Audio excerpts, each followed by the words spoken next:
security and prevention. So in this lecture, we're going to talk about some things we can do to prevent our systems and our networks from getting penetrated. So the first thing is we got to look at our physical security, okay? I can tell you as an ethical hacker, if I can touch your computer, I can own your computer, okay? So you want to keep me away. In your business, that would be things like locking your doors, right? Tailgating. You want to keep an eye out for that. Don't let somebody get in behind somebody who's authorized and walk in the building. When you shred stuff, you need to secure your physical documents. If we have printouts with people's social security numbers and birthdays, we want to shred that using a cross-cut shredder, using passwords, right? Anything that you have written out as a password should go in the shredder as well. Don't just throw it in the trash, because people will do what's called dumpster diving, and they'll search through your trash for that useful information. Privacy filters. We use that to help prevent shoulder surfing. It's a screen that goes over your monitor, and it makes it so you can only see the monitor from directly on and not from the sides. Biometrics. We can use these as a way of physically securing stuff by using our fingerprints for a retina scan, which is your eyeball.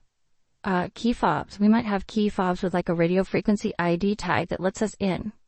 Or a smart card, which is like your new credit cards that have the smart chip inside of them. A lot of businesses use those as a login credential. So where I work, I actually have an ID card, which has that smart chip in it. I put it in my computer and I type in a PIN number. So I have two things. I have something I know, my PIN number, and something I have, my card, that allows me to get access. So we talk about digital security. We talk about things like any virus and any spyware, any malware, firewalls, user authentication, securing our wireless networks, and securing the network, okay? We're going to talk about each of these in depth as we go through here. So the first one is our antivirus, anti-spyware, and anti-malware. Our computer needs specialized software to perform this protection for us. It's going to perform real-time protection to block attempted intrusions and infections. They're going to automatically do periodic scans for known and suspected threats. The big key here is your definitions are what we have for known viruses. If I go home tonight and write a virus and put it on the internet, Symantec and McAfee aren't going to be able to help you for that, right? Because it's an unknown virus, it's brand new. But if it's something that's been out there, they're going to see it, they're going to write a definition for it, they'll detect it, block it. Updating on a frequent, usually daily basis. Really, really important to keep those definitions up to date, because again, if I write that virus tonight, they'll probably have a definition by tomorrow or the next day, and they'll protect most of the people. Renewable subscriptions. You have to have a subscription to somebody to get your updated threat signatures, those virus definitions. If you have McAfee or you have Symantec, those guys are going to charge you a yearly fee, right? Some antiviruses are free. Things like ClamAV is a free one. Sophos has a free one. AVG has a free option. Windows Defender is a free option. You also have links to virus and threat encyclopedias. So you can go in there and learn more about that particular virus. And if you have a virus that you're trying to automatically remove and it won't automatically remove, you can go in there and it will tell you the steps you can manually take to remove it. You want to inoculate your system files. That's going to give you protection of those Windows critical files to allow you to still get into the system. Your access to the internet should be permission-based, right? You don't want your kids to be able to go to every website out there because some websites are bad, right? When you're here at school, if you go to certain websites, you'll see the banner comes up and says, this website is blocked because it's potentially malicious or goes against our policy.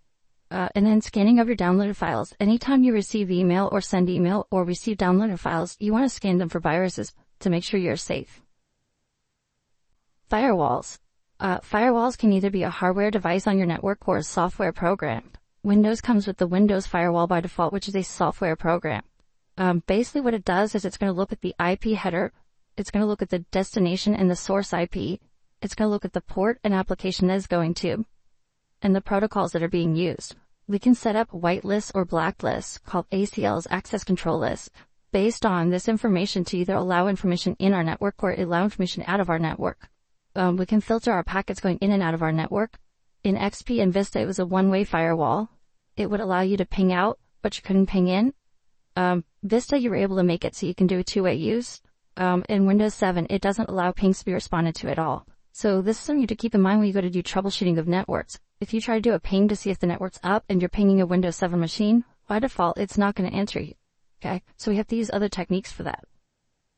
Hardware firewalls, they're dedicated devices with specially designed operating systems that all they do is work at protecting multiple PCs as a boundary gateway to your network.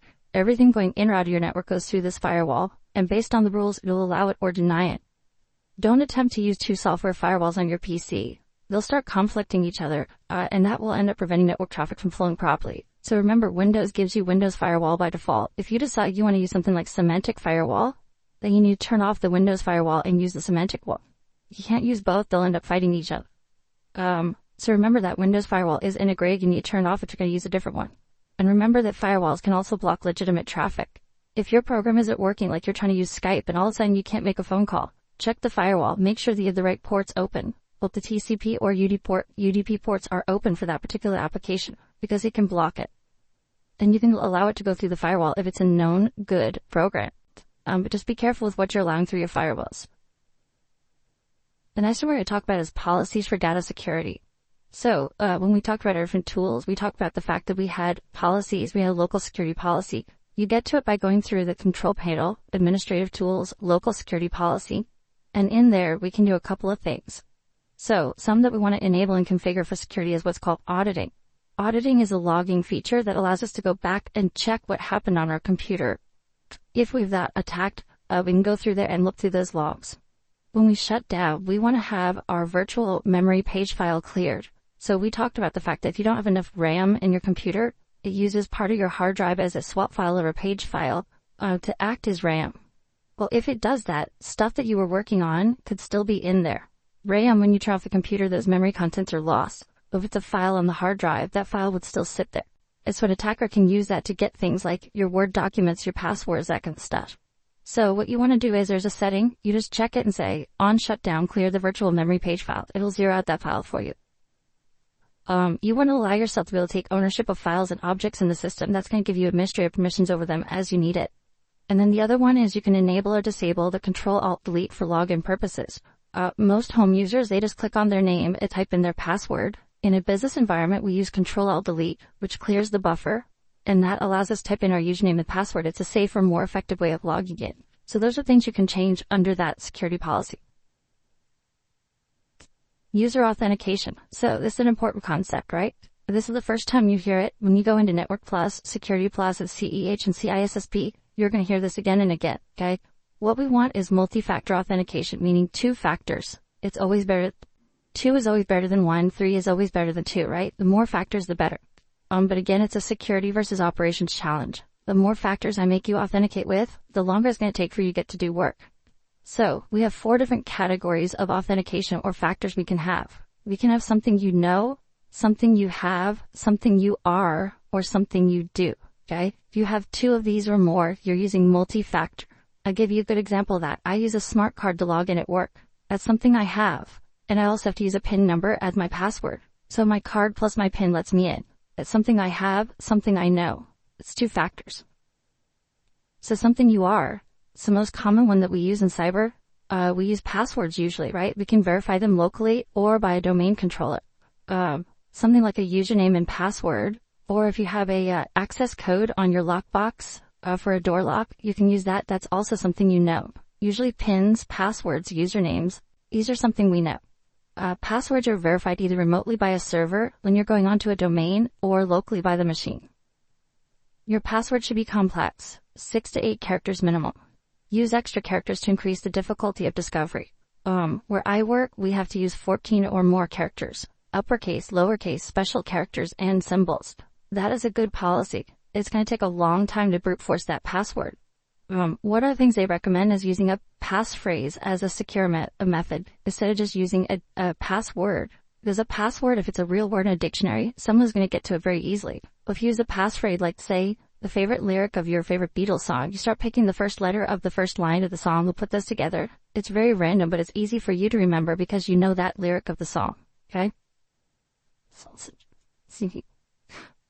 Best practices for something you are. You're going to change your passwords every 60 days or less, right? If you go longer than that, it gives the attacker a chance to brute force their way in. Inform your users when your passwords are expiring. Again, we can set that in the local security policy. Do we warn you 14 days out? Your password will expire in 14 days. Your password will expire in 7 days. Your password will expire in 3 days. That kind of thing. Enforce a minimum password length. According to A+, 6 to 8 characters minimum makes a strong password. I'll tell you in reality, you want much longer than that. 14 characters or more is definitely the way to go. But for the exam, 6 to 8 characters is a good minimum. Require complex passwords. Complex passwords mean they can't be a simple word. They have to have uppercase, lowercase, special characters, and numbers. Okay? Prevent old passwords from being reused. This is called password history. For instance, you can set it so you can't use the last 25 passwords. Because what do some people do? Password 1, password 2, password 3, password 4, password 1, password 2, password 3, password 4, and they rotate through 3 or 4 passwords, okay? The problem with that is if you change passwords every 2 months, the guy who started hacking your password today finally cracks it in 6 months, you may now be using that same password again. So setting something like this where you say, hey, you can't use the last 25 passwords, you need a new password, that can give you strength. You also want to do something where you do waiting a certain amount of minutes after a specified number of unsuccessful logins has taken place. For instance, I can wait 15 minutes before the account is unlocked after 3 failed attempts. What this is doing is making it more difficult to brute force the password, right? If I'm trying to guess Joe's password, I can go, okay, his password is password. It's password 1, it's password 2. Darn, I locked his account. Now I gotta wait 15 minutes. Okay, let me try the next one. Password 3, password 4, password 5. Darn, I have to wait 15 more minutes. It just extends that length of time, giving you more time between attempts. Okay? So it's something very easy to do. And the nice thing about doing something like 15 minutes is if Joe happens to put the wrong password in 3 times, he can just go get a cup of coffee, come back, and his account will be ready to go again, right? Instead of having to call the help desk. If you make it too long, you're going to have a lot of users calling the help desk going, my account's been locked, I need you to unlock it. You're going to have a lot of trouble from your help desk perspective. So it's that balance of security and operations. Something you have. 3 good examples of that are smart cards, RFID tags, and security tokens. So here's an example of what a smart card looks like. This is actually a Visa card. But ID cards would have that same type of chip in it with your picture ID. You'd put that chip into the card reader on your computer and type in a PIN number. That'd be something you have with something you know. RFID tags. That'd be something like a proximity sensor. So you may be on your keychain. You got to put it next to your computer. It reads it, and then you put in your username and password. That's something you have, something you know. Security token. Some brokerage firms will use it. So you'll put in your username and your password, and then you have to put in the PIN number that's shown on this RFID tag, or on this token. This token changes every 15 to 30 seconds, right? Usually synced up to the GPS satellite, and every 30 seconds you'll see a new number come up. And that's synced on my side with the token and the corporate side on their server. If I type in the wrong PIN, this is not going to let me in. So even if I know the person's username and password, I have to have that token or I can't get in as well. It's a very good security measure. The problem with something like this is cost, right? Because if you have a smart card, each of those costs about $1 to $2 to make. You have one of these little security tags, like we're showing you the picture here. Those may cost you $5 to send out to your customers. But again, much more security. So cost versus security in this case, or operations versus security. A little bit more of a pain in the butt. If you're an Xbox user, Xbox Live uses this idea now, but instead of giving you a token, what they're doing is they're actually sending you a text message to your cell phone, right? So when you go log in, you put in your username and password. If it's a device it doesn't recognize, it sends a 6-digit code to your cell phone, something you have, right? Your cell phone. And then you type that in, and that 3 methods get you something you have and something you know. It's a better authentication scheme. Something you are is something physical to you. It's your fingerprints, your eyeball, your retina scan.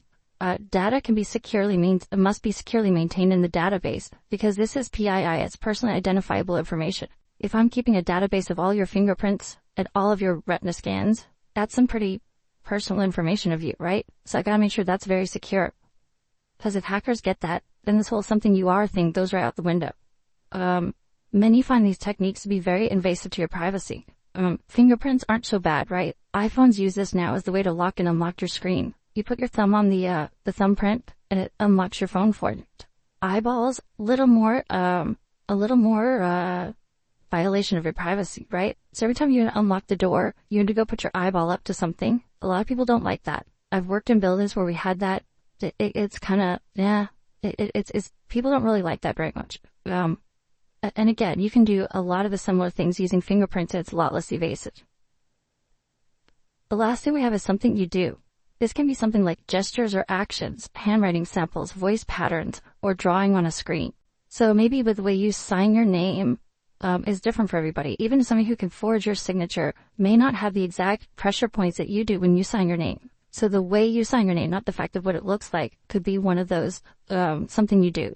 A good example of that is Android in the early days. They had the picture unlock, where basically you had these 9 dots and you drew on the screen your particular picture. It's kind of something you know and kind of something you do, right? It's more something you know because it was a picture, but you get the idea. Maybe the speed you did it and the way you pressed on it, that would be taken into account. In the old days, they didn't. It was just, did you make the right pattern, right? So it's more something you know, but it's just an example, right? The way you do something. If you've seen the old Hackers movie, they go, my voice is my password, authenticate me. They do voice recognition to know that was that guy. But again, if I record your voice and I replay it in the right order with the right passphrase, that can be overcome as well. So it's not often used. You're not going to see something you do too often. Most of the time, it's something you know, it's something you have. A token, and a password or a PIN. It's usually the ones we use. Yes, what was pattern recognition? That app, fine. Yeah, so for the voice pattern recognition, wouldn't it need to be a high-grade recording? Yes, but high-grade recordings aren't very hard to do nowadays. The microphone I'm using here is about a $60 microphone. It does a very good quality. It's a directional microphone, so if I pointed it at you when you talked, it would hear you very crisp and very clear. Right now it's only pointed at me, so when you talk, it's very hard for people in the video to hear you, which is done by intent, because a lot of students don't want their voices on the video. That's why I repeat your questions. But yeah, it's not very hard to get a high-quality audio recording in these days. Your microphone on your iPhone, very crisp and clear, right? If I make a phone call to you, my old Android phone had the ability of recording phone calls. So as I was talking to you, I can get you to say certain words, record that conversation, right? Then cut it in an audio editor, put it in the right order. So if I know your password is, my voice is my password, authenticate me.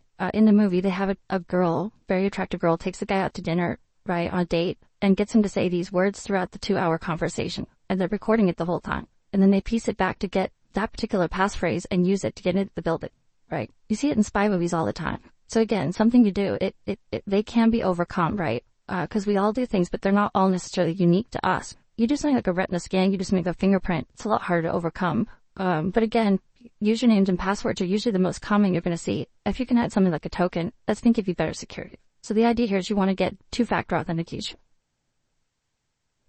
So how do you secure your wireless network? Well, we talked about this back in wireless. You have an access point and the end host both using encryption, right? WEP, again, we said wireless equivalent privacy, not secure. Don't use WEP. It's bad. WPA, it uses the TKIP, the Temporal Key Integrity Protocol. Again, it's a kind of a weaker encryption. It's okay, but it's not great. What you really want to use is AES encryption, Advanced Encryption System, which is used by WPA, Wireless Protected Access 2. Don't use your default SSID. If you're using an SSID that's default, it means you were too lazy to configure your access point, and you probably haven't changed any of the other passwords either, which means they're going to get in and they're going to overcome all your stuff. Also, this can be confusing if you're in a place like an apartment building or a strip mall where there's lots of wireless. If everybody has default or Linksys, we all know which one to click. We won't know which one to click on if we're trying to connect to the right network. So change the name of your SSID. Don't use your company name, location, or last name. Okay. Now, if you're in a business, like say you're Panera Bread and you're offering free Wi-Fi, yeah, you want to call it Panera Wi-Fi, right? That makes sense. But if you have it for your cash register system, you probably don't want people to know that's the Panera cash register system, right? So you want to give it some other name. Disable your SSID broadcast. You want to prevent access point from announcing itself. So again, if I have a cash register system Wi-Fi, I'm probably not going to broadcast that SSID. My customers don't need to know I'm using Wi-Fi for that. But if I'm using free Wi-Fi, like Panera free Wi-Fi, I'll broadcast that out so you guys can access. But to secure your networks, disable the broadcast, change the SSID, change the default SSID, use WPA2. And again, MAC filtering is a great way to do this as well, to keep out unwanted users. So MAC filtering, it allows us to use that MAC address that's burned into the network card. We can allow or deny based on MAC filtering. Generally, you're going to create a whitelist. You're going to deny everyone but those users that you know, which you'll put in their MAC address. It'll block casual internet surfers from using your network. But again, don't think this is going to be foolproof. It's not going to keep serious hackers out. It's not too hard to change your MAC address. But if you have that, in addition to your SSID not being broadcasted, and in addition to having a good, strong password with WPA2, you'll keep the bad guys out. Network address translation. This will allow us to hide the internal network IPs from the external users. And we talked about that previously when we talked about the network lesson in part 1. Access logs. Our access logs will have a list of everyone who's connected to our device and anything that has been permitted or denied. So we can check those to see, have we been having a lot of people trying to get into our network? Traffic filtering. We can actually filter out things based on IP addresses, websites, or ports, and we can filter those out at our access point. A good example of this is my kid was playing on YouTube too much. She wasn't doing her schoolwork, so I went in and made sure that for her IP address, YouTube was no longer an option. So she couldn't get to YouTube anymore. After she started doing what she's supposed to do, I took that filtering off, and then she can go back on YouTube. But basically when she tried to do it, it would say, you've been blocked from YouTube, go back and do your homework, right? Just like here at school, if you try to go to a pornography site, it's going to say, this is not allowed per our policies. It's traffic filtering. And then the last one, access points can support VPNs. So you can actually create a VPN tunnel over your wireless from you to your wireless access point. And that adds another layer of encryption and another protection. Most home users aren't going to do this, but some secure environments, we do use VPNs over wireless to give us that extra layer of security.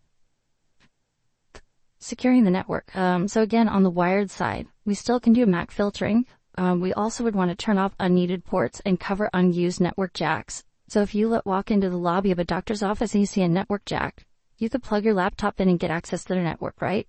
You want them, they should turn off that network jack so it's not live if they're not using it. Configure static IP addressing. If you're using static IP addressing, if I didn't plug in a network jack, I'm not going to pull a DHCP address. So now I need to know what IP scheme they're using so I can pick an IP address in their scheme. Makes it harder. And then the other thing is minimize your IP space for your DHCP scope to the minimum needed. So if you think about your house, by default, you have 254 IPs in your DHCP scope. If you have 5 users in your house, do you really need 254 IPs? No. So you can go into your router and say, hey, only issue out 5 IPs. So the first 5 people who connect and get online. And if you only have 5 people in your house, that'll be your 5 people, right? Or maybe you say only 10 people. It'll minimize the damage of the amount of people that can connect to you at once.